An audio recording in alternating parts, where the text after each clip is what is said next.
Just stick to cleaning, geezer. That's how a young chef at the restaurant mocked me. Since I actually am an older guy, I didn't really argue back. You'll never make it as a chef, he said disdainfully, even to a female pastry chef apprentice working in the same kitchen. To prove him wrong, and at the request of the manager, I started training hard every day after closing. Eventually, our restaurant got media coverage. We served dishes I had created with her. "What is this?" a renowned French chef exclaimed in surprise. "I'm Brandon. I'm a guy in my 30s doing the grunt work at a restaurant. I'm estranged from my parents. This started when I was a senior in high school, close to graduation. I had shared my dream with them. I never want to see your face again. Get out," my father yelled, throwing my belongings at me. My father was furious because I wanted to go to culinary school after high school. My father was a civil servant. He was what you'd call a stubborn old man, well suited to his reputation for sincerity. "A chef? Are you kidding me? There's no way you'll succeed in the culinary world."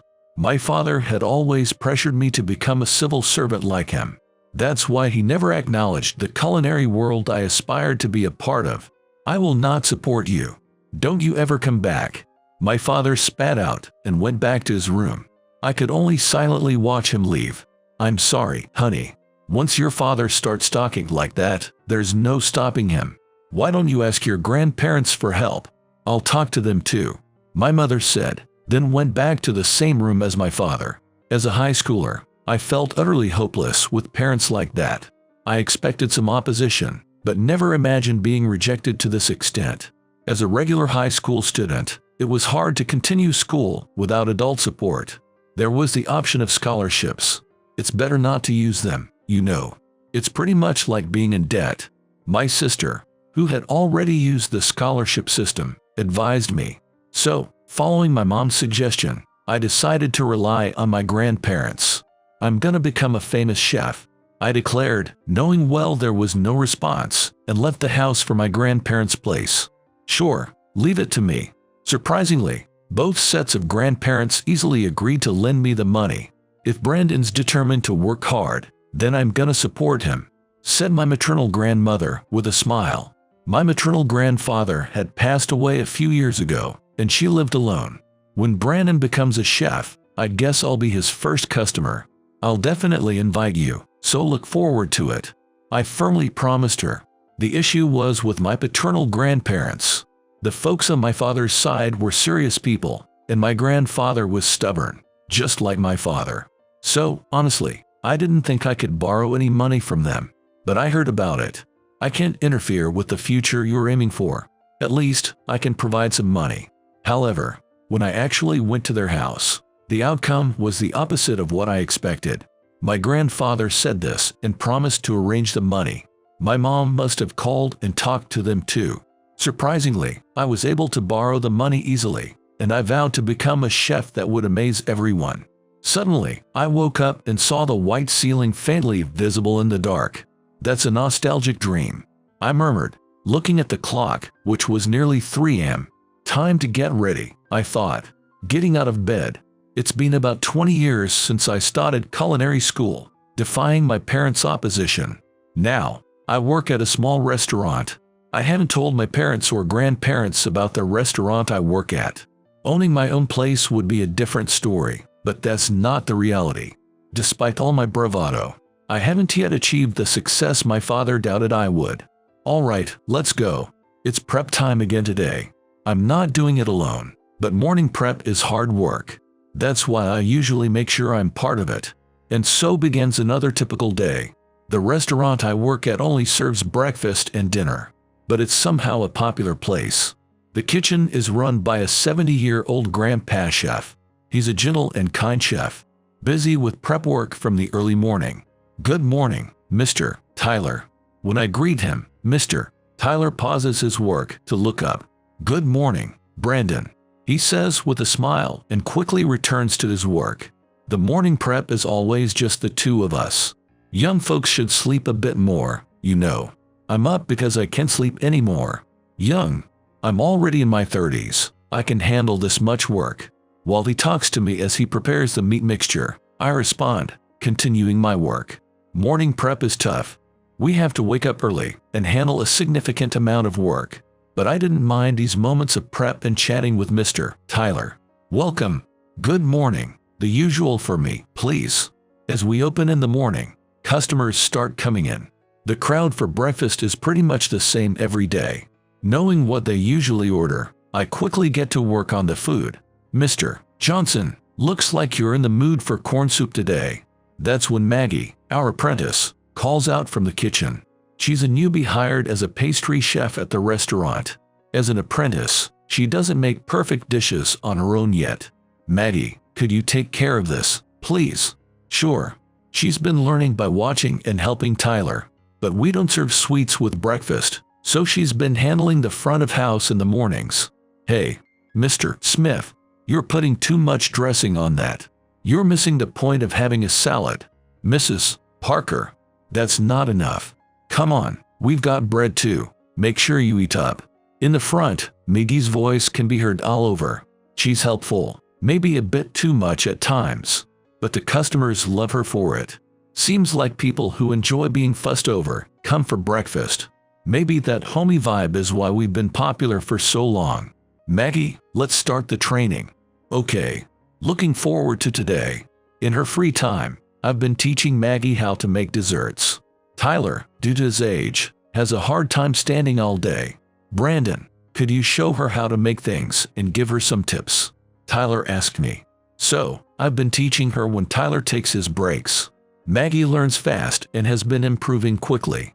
Honestly, I think she could handle it on her own now. No way, Brandon. I can only do it because you are here.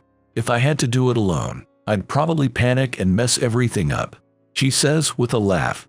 Maybe I should start looking for someone to try out her dishes as a kind of test. That's what I've been thinking lately. What, you guys are training again? That's when a guy walks in. He's Michael, a young chef, just like Maggie, who joined our restaurant around the same time.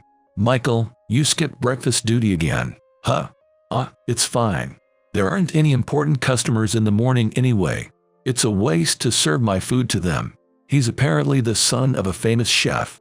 He's pretty arrogant about it. He's supposed to be here in the mornings, but he usually shows up only after the cleanup is done. Hey, old man, stay out of the kitchen. That's what he said, trying to kick me out of the kitchen. He doesn't like me being in his territory. Whenever I'm in the kitchen, he tries to drive me away. Because of that, my time teaching Maggie gets cut short.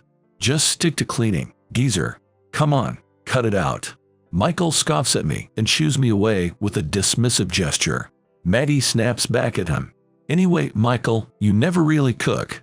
You always skip out. I secretly agree with her.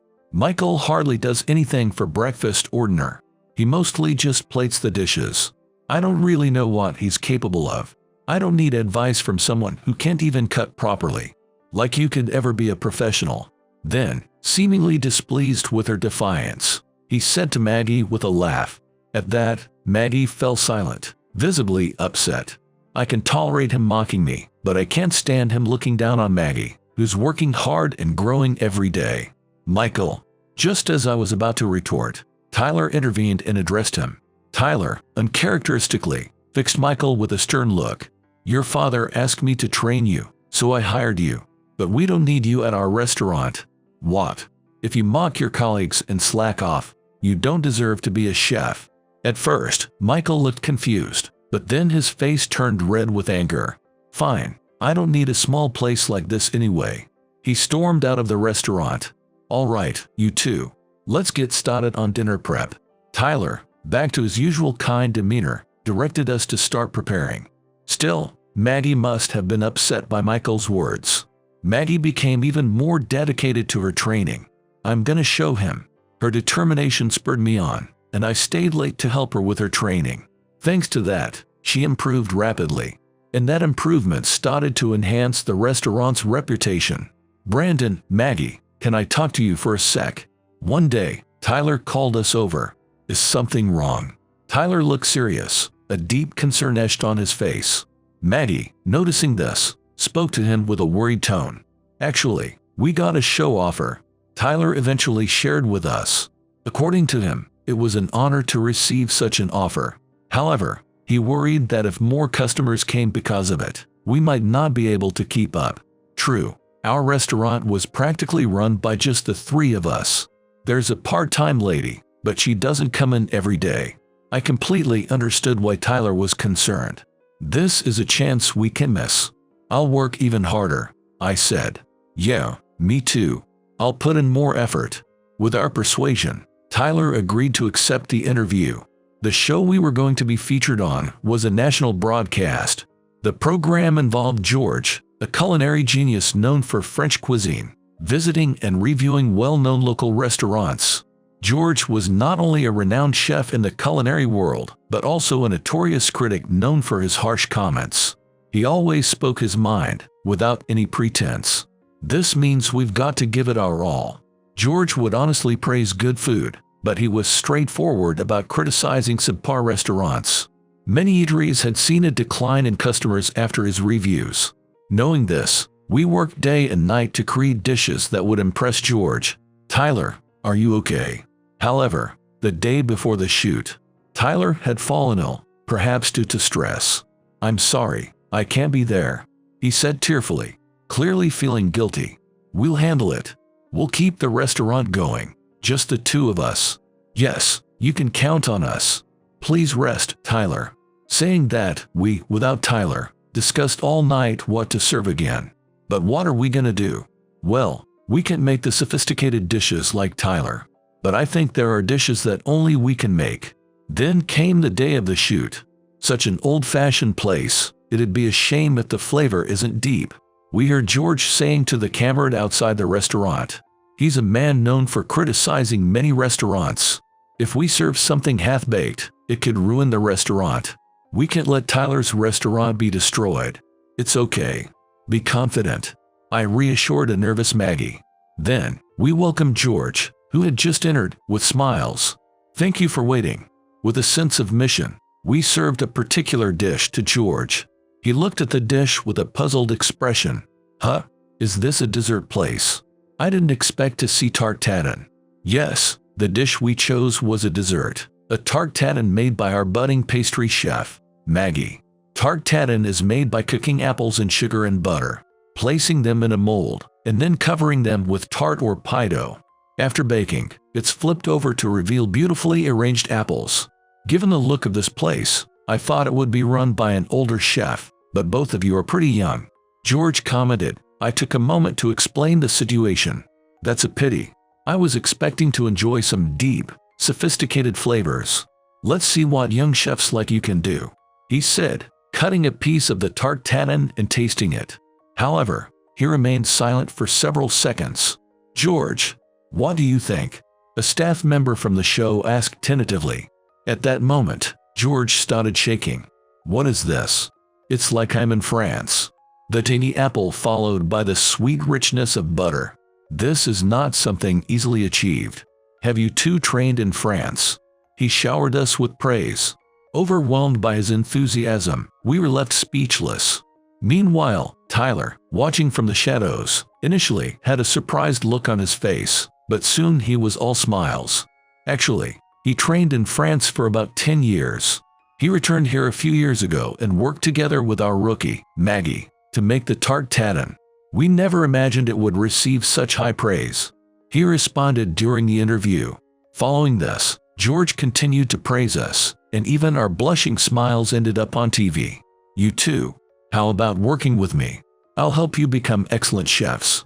Owning your own restaurant won't be just a dream. After the filming, George made this exciting offer to us. We exchanged glances. Sorry, but we want to keep working hard at Tyler's restaurant. We politely declined. Though disappointed, he left with a smile, saying, I'll come back as a customer. We bowed deeply as he departed. Following the day of the shoot, our customer base rapidly increased, leading to hectic days. Hiring more part-timers helped us accommodate the influx of customers and smoothly serve our regulars.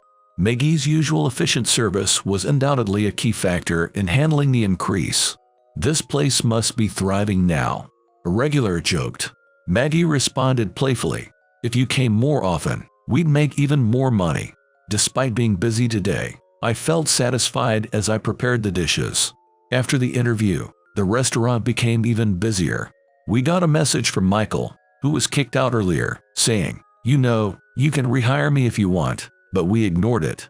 When he tried to force his way back into the restaurant, we called the police, and the issue was resolved peacefully. Those were our busy days. "Brandon, can I talk to you for a minute?" Tyler asked me, looking serious. "Another interview?"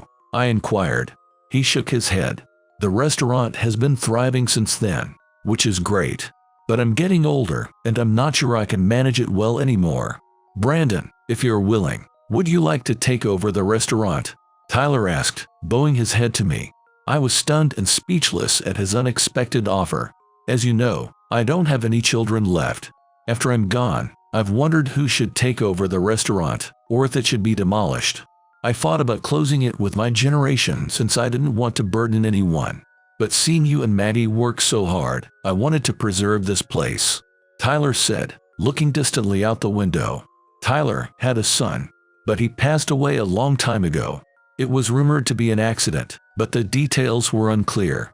The shock of losing his son also affected his wife's health, and she rarely leaves the house now. I had so much I wanted to tell him. I wanted him to take over the restaurant and to make delicious sweets like Maggie. But it's all impossible talk now. Anyway, what do you think? If you're okay with this old place, would you take over?" Tyler proposed with his usual gentle expression. On my way home that day, I walked and pondered Tyler's proposal. I always wanted to own my own place and proudly show it off to someone. But who did I want to brag to, and who did I want to see it? Of course, it's for them. I thought of my family, especially my parents. "I don't want to see your face." My father had rejected me. "Look at this. This is my restaurant," I wanted to say to him. Thinking this, I felt an immediate desire to accept Tyler's offer. It felt a bit awkward to brag about a restaurant Tyler had cherished for years, but he offered it to me because of the hard work Maggie and I put in during the interview. Me taking over shouldn't bring any complaints. "What's up, Maggie?" It seemed Maggie had also heard from Tyler, as I received a message from her. "I think it's best if Brandon takes over the restaurant. When you taught me how to make tart tatin, your movements were so skilled and quick. I think it's amazing you trained in France. I'll follow you forever." She praised me. I hadn't been in touch with my family for a while now. In the past, when my grandparents were still alive, I indirectly heard about my family's situation through them. But now, with my grandparents gone, I don't know much about my family.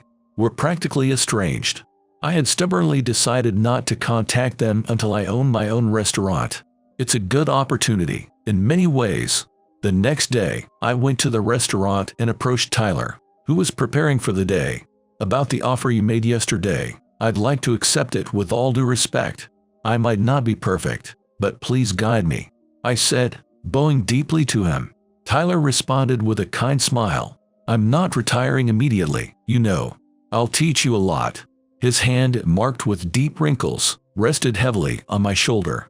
Then, I decided to take a break and return to my hometown. Just thinking about going back made me somewhat nervous. Was it always this small? The house seemed smaller than I remembered. As I looked at my family home, I recalled Tyler's words. "Talk while you can. Once the moment passes, the past can't be changed." Noticing my dilemma, Tyler had asked, "Would you mind sharing your concerns?" He listened intently to everything I had to say and then advised me. Encouraged by his words, I decided to return home and tell them about taking over the restaurant. Taking a deep breath, I rang the doorbell with trembling fingers. Then I heard a familiar, nostalgic voice. Yes, it was my mother's voice, not as young as in my memories. For a moment, I didn't know what to say, but I managed to squeeze out, "It's me." Immediately after, the front door opened. "Welcome back," my mother muttered through tears. She looked so much smaller than I remembered from my memories. "I'm back." Then she invited me in, and I entered the house. Without a word, my mother passed through the living room. "Is Dad here?" "At work. I don't really want to see him." My mother remained silent to my grumbling. She led me to the room that belonged to her and my father. I hadn't entered this room since middle school. Why here, of all places? Oh dash. As I thought this, I found something that made me freeze. There was an altar with my father's portrait on it. Your father passed away a few years ago. Until the very end, he insisted that we shouldn't contact you. I couldn't believe it. My father, who had so stubbornly opposed me, he was already gone. All this time, I had been motivated to prove him wrong. I diligently attended culinary school, worked hard when I went to France, all fueled by the thought of him. Even today, I returned home hoping to surprise him. As I stood there in shock, my mother continued, "It was your father who talked to the grandparents, not me. He did it because you said you wanted to work hard and asked for their help. I didn't want to hear such things now. I have come here with a feeling akin to revenge. For many years, I had harbored this feeling, driving me to this point. When you want to talk, that person may not be there anymore." Tyler's words came back to me. I never imagined that I would find myself in such a situation. Perhaps I had always heard Tyler's story as if it concerned someone else. "You know, I'm about to have my own restaurant." The owner, an old man named Tyler, recognized the hard work of me and Maggie. "I'm finally going to have my own place, and it's already a popular restaurant. It was my dream. I always wanted to brag about it to you. What am I even doing?" Before I knew it, I found myself talking to the altar, tears streaming down my face. It was a tearful speech, filled with the affection I had never been able to show. I could hear my mother sobbing behind me. Listening to her, I regretted not coming home sooner. I shouldn't have been so stubborn. I should have come back earlier and said, "Eat my cooking." After I spent some time crying in front of the altar, my mother told me about the years since I left home. "When you went to France, your father told all the relatives, 'Brandon's gone to France to train. He's going to become a great chef and come back.' But when you were about to return, he stubbornly said you were never to step foot in the house again. He was so stubborn. Like father, like son, I must say," my mother said with a weak smile. It seemed she too was stubborn for adhering to my father's words and not contacting me. I guess that makes me a child of two stubborn people. No wonder I'm stubborn too. Thinking about it, I couldn't help but laugh a bit. "When I take over the restaurant, you have to come as a customer." "With Dad, okay," I asked her with a big smile. A few hours later, "Oh, Brandon really is here." It seemed my sister, who had been informed by my mother, came to the house with her daughter. She had been visiting home to check on our mother since I was out of contact. I didn't even know I had a niece. "Yes, and I'm pregnant with my second child," my sister said, gently smiling and rubbing her belly. It looked like she had found her happiness in her own way. "By the way, I saw you on TV the other day." "You did." George, the French cuisine genius, heaped praise for the first time. "You were blushing and all smiles on screen." It seems my sister had watched that program. I gave her a smile while playing with my niece, as my sister teased me with a mischievous grin. "The girl you were with, is she your girlfriend?" "No, not really. She's more like a student to me." "You're playing the teacher role, huh? That's impressive." I tried to downplay it, but she laughed it off, saying, "No need to be modest. My husband wants to visit too, so we'll all come by sometime." "Great, I'll be looking forward to it." I nodded with a smile to my laughing sister. Some time later, as promised, my mother came to the restaurant with my father. To others, it might look like she was dining alone, but to me, it looked like both of them were sitting there, enjoying their meal together. "Your father looks happy, huh?" Tyler commented as he watched from the kitchen. Indeed, the photo of my father seemed to be smiling more than usual. The food was very delicious. "Thank you, Brandon," my mother said, enjoying her time with my father and leaving the restaurant with a smile. Watching her leave, I resolved to make even more dishes that would bring her joy. Just a few days later, my sister's family came to the restaurant. I heard from Mom, "It's really delicious. It's great that your long-time dream came true." Her words reminded me of what inspired me to become a chef. Back in school, I was praised for being good at cooking during a practical class. Encouraged by this, I started cooking at home. My parents and sister praised my dishes, saying they were delicious and impressive. That's when I decided to pursue a career as a chef. "Your family is full of warm-hearted people, aren't they?" I smiled and nodded. "They're a family to be proud of." Since then, I've been visiting my family home more often. I've been reporting to my father about what's happening, and planning new menu items, while sharing laughs and homemade meals with my mother. My mother also frequently visits the restaurant. My mother talking to my father's photo, saying, "What shall we have today?" Regular customers and Maggie often chime in with "This was delicious today," or "Today's special is this." For my mother, who had always been alone at home, these interactions were a source of happiness. She soon became known as a lovely woman with a beautiful smile, always devoted to her husband. Yes, my daughter won an award. We wanted to celebrate. My sister mentioned. Although not as often as my mother, she regularly visits the restaurant. Whenever there's something to celebrate, she lets us know in advance, and we eagerly prepare special dishes. Interestingly, my niece has taken a liking to Tyler, calling him Grandpa every time she visits. Tyler always greets her with a smile, saying, "Glad you came again. Thank you. Maggie, please take care of the sweets." "Yes, I'll make something extraordinary.